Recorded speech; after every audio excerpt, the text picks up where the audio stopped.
सिद्धि की शादी के बाद वो ससुराल चली जाती है। पीछे रह जाती है भाभी रानी।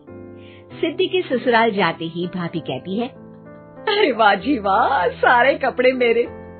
हाय रे पैंट, अरे वाह वाह, मजा आ जाएगा। अरे ये सिद्धि की अलमारी के सामने खड़े होकर क्या बड़बड़ा रही है? जा जाकर देख मेहमानों को विदाई की मिठाई मिली कि नहीं। अब हाँ माँ जी, क्यों नहीं, लेकिन पहले कपड़े तो बदल लूं। अब रानी आ जाती है सिद्धि के उन कपड़ों में जो वो ससुराल जाने से पहले घर छोड़ जाती है। अरे रानी, कुछ दिन रुक जाती।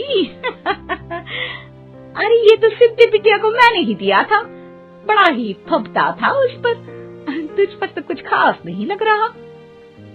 अब वो ना मेरे सारे कपड़े गीले थे तो सोचा पहन लूं। वैसे भी सिद्धि को कौन सा दिन पुराने आउटडेटेड कपड़ों को पहनना है। वैसे भी ये सूट तो मैंने तभी पहना था, वैसे खास है भी नहीं ये। हाँ ठीक है, लेकिन ना मेरी सिद्धि पर तो जमता था। सारे मेहमान चले जाते हैं और सिद्धि ससुराल से मायके पहली बार आती है। अपना घर, अपना कमरा, अपनी अलमारी। ये बोलकर जैसे ही सिद्धि अलमारी खोलती है तो सामने उसके कपड़ों की जगह कुछ और ही रखा होता है। माँ, जरा कमरे में तो आना। सास और रानी वहां पहुंच जाते हैं। रानी ने पहनी होती है सिद्धि की जींस और टी शर्ट। अरे भाभी, ये क्या? ये तो मेरी बड़ी ही महंगी टी शर्ट है, इसे आपने घर में क्यों पहनी है? अरे बहुत मिलती है दीदी ये चौक की मार्केट में, 150 में। ओ भाभी प्लीज, ये एरोपोस्टल है, 2000 की एक टी शर्ट। ओहो, 2000 में तो दीदी 4 साड़ी आ जाए। अब क्या बोलूं? भाभी, ये मेरी अलमारी में छोटू के कपड़े, तो मेरे कपड़े कहाँ हैं? मेरी अलमारी में? अब दीदी आपको कौन से पुराने कपड़े पहनने थे? माना भाभी, लेकिन मैं जब घर आती तो यही सब पहनती ना। अरे तुम तो बड़ी कंजूस हो दीदी। खैर, वक्त आता है जब सिद्धि ससुराल के लिए रवाना हो रही होती है।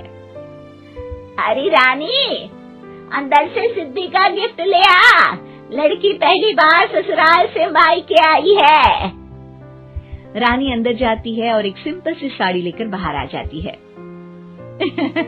ये लीजिए माँ जी। सास बेटी को गिफ्ट देकर ससुराल भेजती है। अगले दिन रानी एक सुंदर सी साड़ी पहनकर सामने आती है।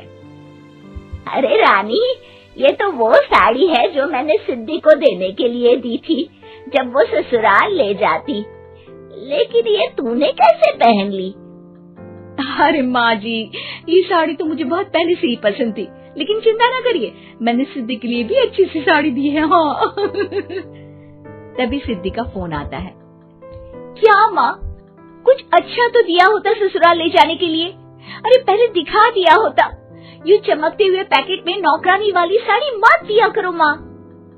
अरे बेटे, वो तेरी भाभी ने ना गलती से उससे पैकेट बदल गया। हाँ, मैं कल ही तेरे भाई के हाथ से तेरा वाला पैकेट भेज दूंगी। अरे रहने दो माँ, आई एम श्योर भाभी ने अभी वही साड़ी पहनी होगी जो तुमने मेरे लिए रखी थी। तुम तो समझ नहीं पाई उनको।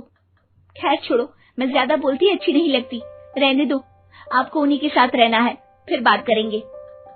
सास को रानी पर गुस्सा आ जाता है। वो उसके कमरे में जाती है जहाँ वो शादी का एल्बम देख रही होती है। रानी, मार्केट जाकर एक ऐसी ही साड़ी लेकर आ, कल प्रतीक जाकर सिद्धि के घर दे आएगा। अरे क्यों माँ जी, कितनी साड़ी देनी है दीदी को? यहाँ कोई सेल लगी है क्या? अरे चुप कर, मेरे बेटी के हिस्से की साड़ी खुद पहन ली, अब ज्यादा ज्ञान बांट रही है। एक दिन सिद्धि का फोन आता है। माँ, मेरी सास ने आज सबको खाने पर बुलाया है। सारे लोग सिद्धि के ससुराल पहुँचते हैं। खाना खाकर वो लोग निकल रहे होते हैं कि सिद्धि की सास सभी को गिफ्ट देती है। अरे बहन जी, बेटी के घर का खाना खा लिया, यही बहुत है जो आप ऊपर से गिफ्ट भी दे रही है। अरे बहन जी, आप भी कहाँ इन बातों पर विश्वास कर रही है। सास सभी को गिफ्ट देती है, लेकिन रानी को जो साड़ी देती है वो अजीब सी हरे रंग की लाल रंग की बड़ी छाप वाली होती है। अरे छी छी, ये कौन पहनेगा?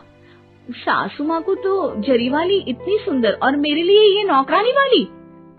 अरे भाभी, दरअसल मैं जब भी घर आती थी आप वापसी में ऐसी ही साड़ी देती थी ना, तो माँ ने सोचा कि आपको आपकी पसंद की ही साड़ी क्यों ना दी जाए। बेचारी रानी, बोलती भी तो क्या। सिद्धि और सास रानी का चेहरा देखकर हंसने लगती है, तो रानी समझ जाती है कि अपने ही बिछाए जाल में वो फंस चुकी है।